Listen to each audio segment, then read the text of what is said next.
Hi creators, welcome or welcome back to Academic Phoenix Plus. My name is Monica and I am your guide through your creative journey. In this video tutorial, we're going to be covering how to texture Caitlyn's rifle from the show Arcane. In the previous tutorials, we modeled it and UV mapped it. We are now finally getting to texturing, which is very exciting. We're going to be using Substance Painter to add life to this 3D model. If you are new to this channel, I post tutorials on a weekly basis. Software includes Maya, ZBrush, Substance Painter, and so much more. So if that is your sort of thing, please consider subscribing. So bring out that creativity, open up that software, and let's go ahead and texture Caitlyn's rifle from the show Arcane. All right, everybody, here is the model, and it is a UV map. So we are now ready for texturing. So what I'm going to do is actually duplicate the group and then I am going to smooth it. So I'm going to select it, go to mesh smooth. So it's a nice high poly model and then go ahead and export it. I am going to export it as an OBJ and I personally like to place it in assets. So I'm going to scroll down until I find OBJ, which is just a very simple model, no textures or anything. Place it in assets. I'm going to call it Caitlyn's rifle and export. In Substance Painter, I'm going to create a new document, import the Caitlyn rifle, and there it is. So I'm going to start off with the wood aspect or the stock of the rifle. So again, we have a variety of materials, but before we get started, we need to make sure we bake our maps. As you can see, I'm increasing all of the inputs. I'm going to create a 2K map, and then I'm going to bake. I'm going to return to painting and you can see now that the shader is actually working now. So it's really important that you bake first and then go ahead and start applying your shader. So I'm going to delete that texture and then I'm going to rename the initial shader as texture. When it exports, it will have texture written on it. I do have references on the side, so I am going to be looking at those as reference and start creating it. So again, I'm going to create the wood of the stock and I'm going to be looking at a variety of options. And eventually I end up with this one, but the issue with this one is that it's very messy, it's very dirty. So I'm going to start going through the folder and starting to hide things so I can make some changes. I also want to make sure that the patterns are facing left to right instead of up and down. So I'm going to find the generator and then rotate it so that it's facing the correct way. It does have some dirt and other things that I don't want. And then I'm going to go ahead and change the wood base color and change it to the color of the reference image. Now I am going to kind of eyeball it here, trying to figure out what it's going to look like. And it's going to take me a second to figure out what type of wood texture I want. And eventually I'm going to be happy with the results.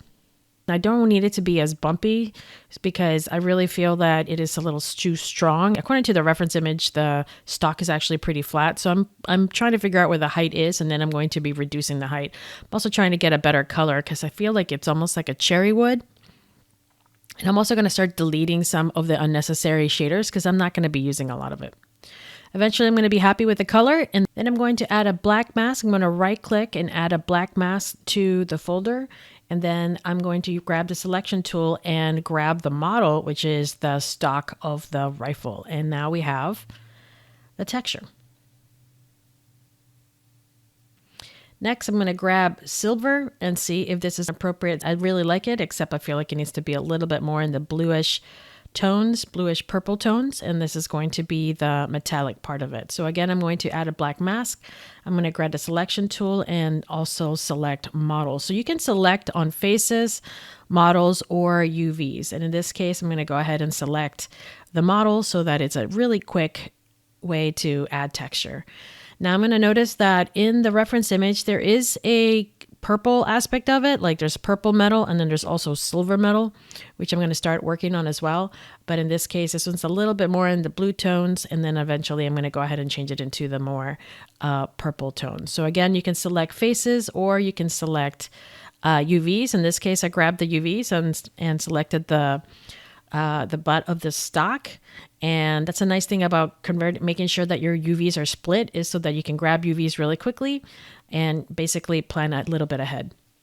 I'm liking the way it's looking, but again, I feel like it's a little bit too in the blue tone. So I really want to make sure it's looking a little bit more in the purple tone so that it matches more of the reference image. Next is going to be gold. One of the nice things about this design is that it has gold. So bringing gold, I'm going to grab the black mask and then I'm going to start making some selections. Now for this one, it does have this little connection has like a gold circle around it. So what I'm going to do is grab a brush tool, and it's going to be a solid color, and then I am going to make it smaller so that I can just kind of stamp it. And there you go. With the color black, you can just go in and stamp, and it's really nice. You'll notice that it did paint some other parts of it, which I need to fix, and I will shortly. But right now I'm just kind of stamping it with a nice rounded brush. And that one I'm going to make a little bigger because it's looking kind of small.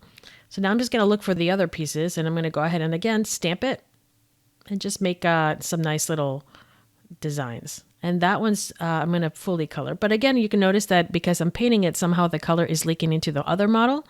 So I'm going to go ahead and change it to black, select the UVs, and select all of the objects that got painted gold by accident. So it's an easy fix, which is really nice.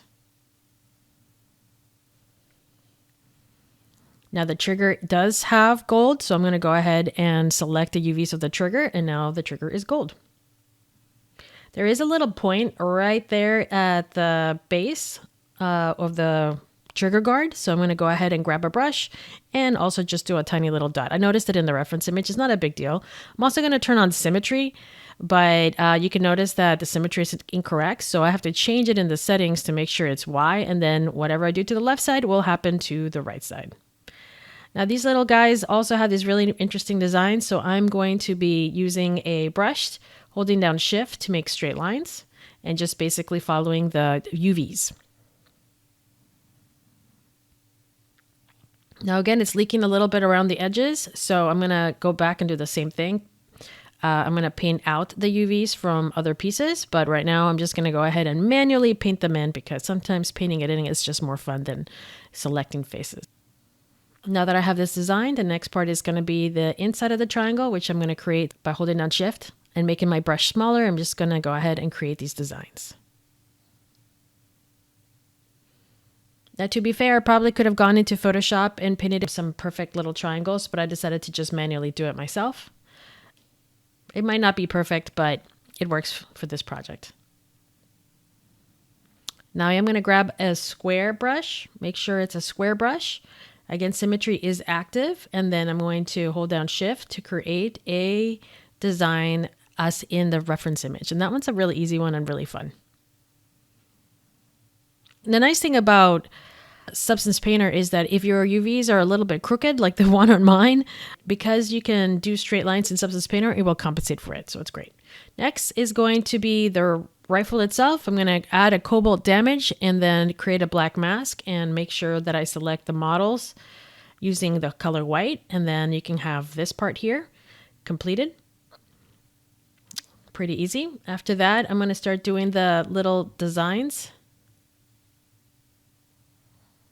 I'm going to move the gold to the top to make sure that that's the most prominent color. Again, I'm going to grab a small brush, and using the color white, I'm going to make the little triangle designs or the little zigzag designs.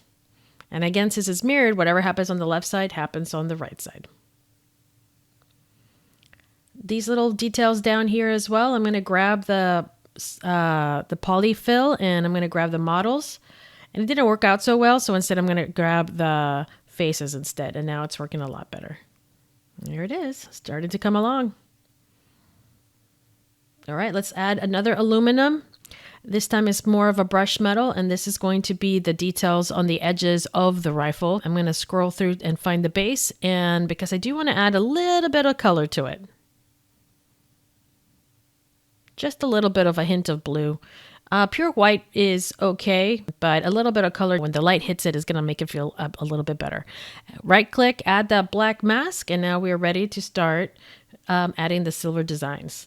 Now some pieces are easy. I can just grab the UVs of, let's say, the trigger guard, the butt, the top, things like that. Those are the easy ones. The ones that are a little bit more challenging. So the ones that are going to be more challenging are these. And then you'll notice that something happened to my UVs. I'm a little disappointed because I didn't catch that my UVs are a little bit stretched there. And then for these designs, I'm actually going to go through and select faces instead. So again, I have my white color, and then I'm going to figure out what faces do I want to select. Right, so I figured out that it's the edges here, and then by grabbing the faces, I'm just going to go ahead and select. Now you'll notice that sometimes, like maybe because of symmetry is active, it selects other faces as well. So I'm going to go through and select, and I'm clicking the letter X, which flips it back and forth. So X changes from white to black. So it's a really easy way of painting. So right now it's in white, and I'm selecting faces, and I'm going through, and this is when it gets a little bit more into the weeds. I'm going to actually go in and make sure that all of these little faces are selected. Now, lucky for me, it's not too bad because it's just faces. I don't really have to paint it in. I could potentially use a pen or a brush to paint it, but I just feel like it's a little bit more accurate if I just select the faces. So I'm going to be going in here and just picking faces until I am basically done with that silver portion. It is, as you can see in the edges, is a little bit of a stair step. That stair step is just that I am zoomed in significantly and the texture is going to start to break apart. But when you take a look at the full rifle, you won't even notice it. If you don't want those type of things, you need to make a larger map. So maybe a 4K map might be the best step. All right, it's coming along. Don't forget to save. All right, so I've got some of the details, but you'll notice that it affected some other pieces, which I'm obviously going to have to clean. But right now I'm going to be focusing on cleaning up. Let's get rid of those faces really easily. And now this one. So again, clicking on the color white, going to go in and just kind of select those faces and assign the silver metal. And what's fun is that I can do it on one side and you can see it happening on the 3D mode on the other side, and it's really cool. And I'm trying to figure out if I want those edges to leak onto the model, and I decided against it. So, and the nice thing about symmetry is that if you do it on one side, it does it to the other. There you go. Ta-da! It's coming along. It's looking really cute already. If I look at the reference image, it had some really cool chunky specularity on the purple part. So I decided that I wanted to add that. So I threw that in there. Later on, I changed my mind. And then for the silver, I wanted to be less loud. And then you'll notice that some of the pieces keep getting painted away for whatever reason. I think symmetry is just acting a little crazy. So I went ahead and made some adjustments. So you'll see that I'm doing that a lot. And then this little portion came in here. And I was very sad to see that I accidentally had overlapping UVs. So unfortunately, I had made a little mistake. I should have caught it earlier. And I'm very disappointed that I didn't. I would have to recreate the UVs and everything. So I decided to just leave it the way it is. Unfortunately, by making this section silver, it makes the rifle, other parts of the rifle it's more noticeable. So I decided that I was just going to leave the overlapping UVs as is. So keep an eye out on your UVs. Again, if this was production, like if this is something that I was building for production, I would definitely go back and clean it up. But this is kind of like a fun little project for me that I'm doing. So hopefully you will learn from my mistakes and double check to make sure there are no overlapping UVs. Gonna keep working on adding silver to the edges. I think if I re-UV map this, I might actually cut it in the edges here for the UVs instead of selecting every face. And to save myself time, I could just select the UV shell instead. So next time I'll just cut them out. The UVs, I'll cut out the UVs. Make my life a little easier. So things to think about as you guys are UV mapping your objects is if they're a completely different material, you might want to consider just cutting the UVs separately. I'm going to go around using the UVs and selecting the faces that I need. So sometimes you want to select the shell, sometimes you need to select the UV shell, sometimes you need to select the faces, and sometimes you need to select the model. All right, it's coming along. I'm double checking the details, and now comes, now that's the main part. Now I'm going to start picking on the details. I'm going to create a new fill layer, and there is a detail that requires a little bit of negative height as well as a couple more details. So I'm going to go ahead and grab a basic brush and drag it. I'm going to decrease the height. It also has some extra details of the gold. So I'm going to go through and add symmetry and then create the gold bars or the gold lines.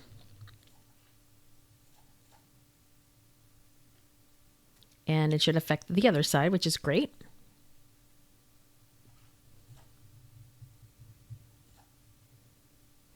And that's when I started to notice that some of the gold disappeared. It's just like constantly looking out for stuff. Here's some silver that I'm going to just go ahead and paint in. It might be easier just to grab faces.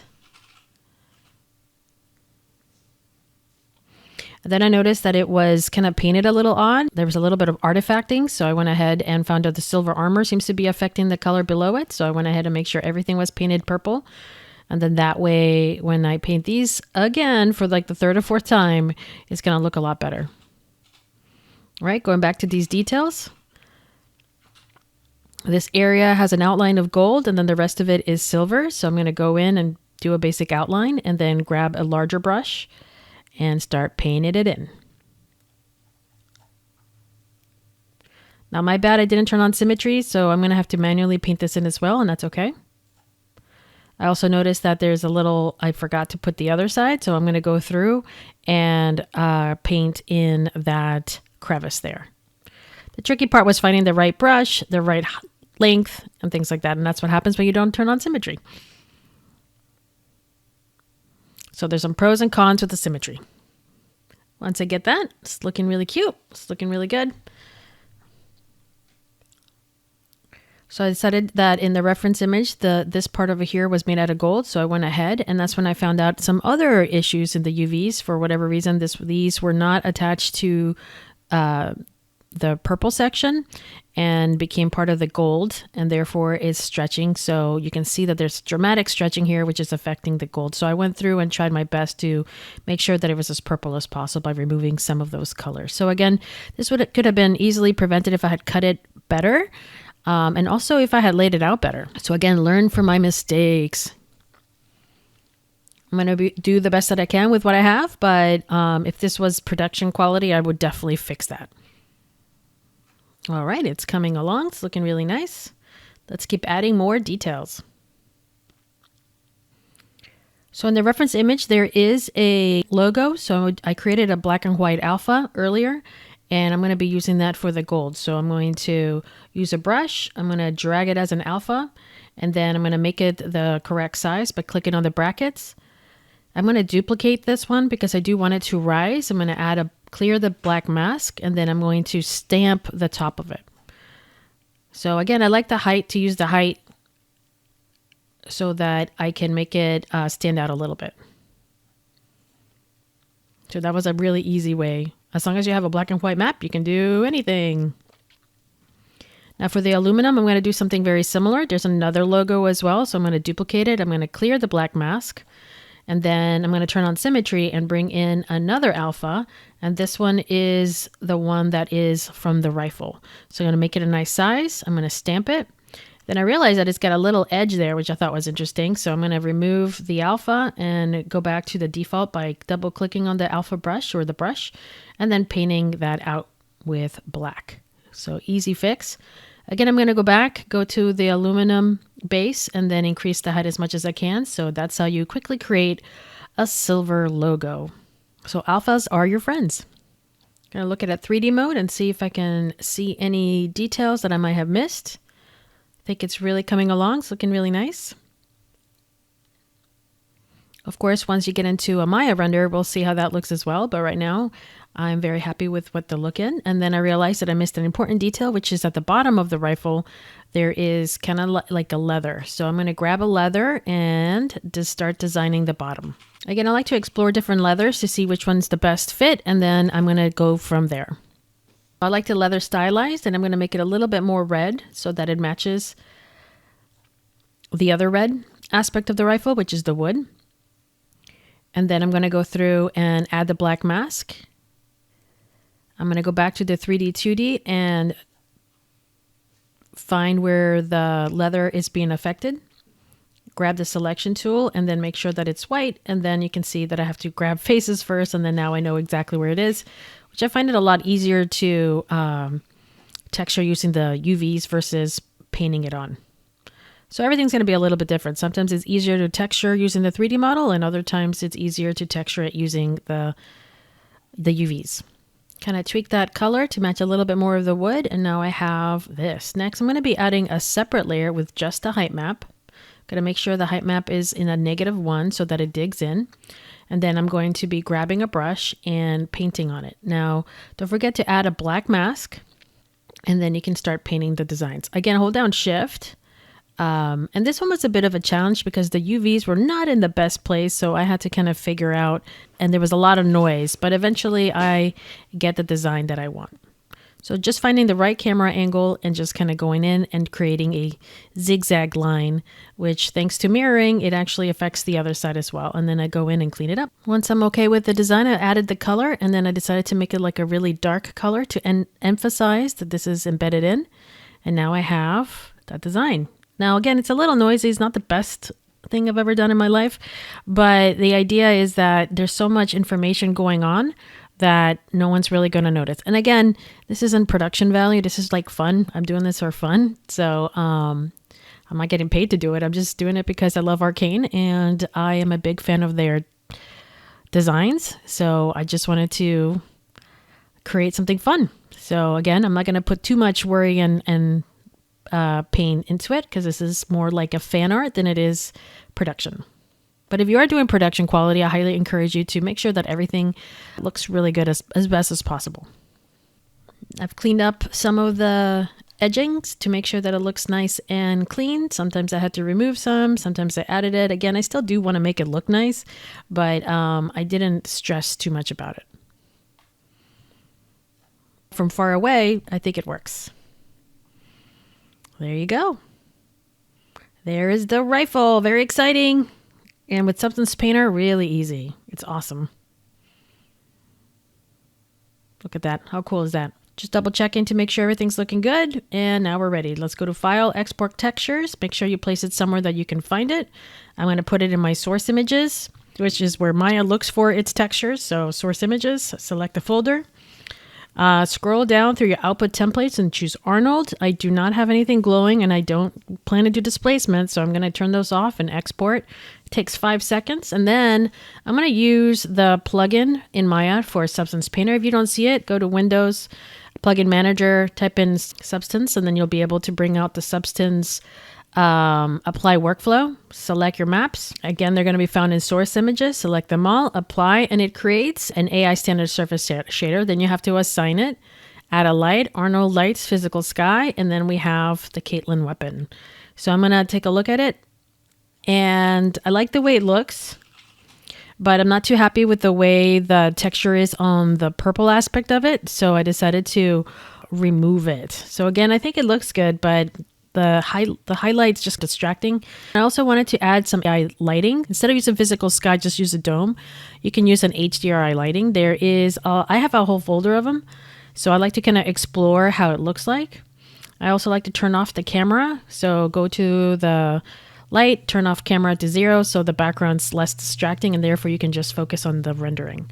As you can see, I have a variety of them. You can go to polyhaven.com, and I'll leave the link below in the description, and there you can just look for any types of lighting that you find appealing. So I thought this one probably was the nicest one. Again, I wasn't convinced with that texture, so I'm back into Substance Painter, and I went ahead and hid it so that it's nice and clean. And I also felt the map was too strong in the wood, like it was warping it. So I decided to go to the wood and remove some of those elements and kind of calm down the bumpiness. And then I exported it again. There we go, nice and exported. Just have to go in and reload my images. Click and reload. You can use that through the Hypershade. Might be easier if you select it. Don't forget to, when you click on reload, that you change your objects to raw. The color doesn't have to change it to raw, but make sure that your metalness and your normal map and everything is raw. Let's do a render. There it is, a lot calmer. How cool. I like how metallic it is. I like the wood. I feel like it's nice and clean, and that is how you create Caitlyn's rifle. Thank you so much for watching. I really appreciate it. Hopefully you learned a thing or two. If you did, please like and subscribe. That is your message to me, letting me know that you like this content and that you want to see more. Please share my videos. If you know of an Arcane fan out there that would love to learn how to texture Caitlyn's rifle, then please share my videos. That would be amazing. Also, take a look at academicphoenixplus.com. There you will find free resources such as ebooks, 3D models, and so much more. So take a look at academicphoenixplus.com. Again, thank you so much for watching. I really appreciate it. Keep creating, and I will see you next time in another tutorial.